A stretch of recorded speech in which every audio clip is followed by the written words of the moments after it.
हम गोलियां मारेंगे, तुम क्या गोली मारोगे। मगर इंशाल्लाह अगर दोबारा किसी मैली आंख से किसी मुल्क ने भी देखा पाकिस्तान के तरफ, तो याद रखो कि यहाँ असद जरदारी बैठा हुआ है, यहाँ पीपल्स पार्टी बैठी हुई है, यहाँ भुट्टो साहब के वारिस बैठे हुए हैं, या बीवी साहिबा के वारिस बैठे हुए हैं।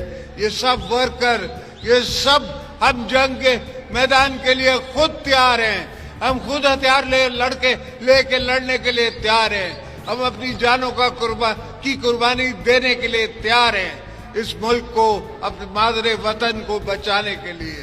तो ये भूल जाओ कि रोटी होगी गोली होगी, रोटी होगी गोली होगी। हम गोलियां मारेंगे, तुम क्या गोली मारोगे।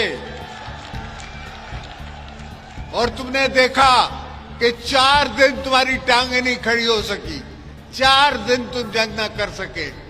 इतनी बड़ी इकोनॉमी, 10 गुना हमसे बड़ा मुल्क अपने आप को कहलाते हो, मगर वो दिल गुर्दा कहां से लाओगे। वो दिल गुर्दा कहां से लाओगे जो हमारे चीफ का है, जो हमारे प्रेसिडेंट का है, जो हमारे पीएम का है, जो हमारे चेयरमैन का है, जो एयरफोर्स चीफ का है, जो आर्मी चीफ का है।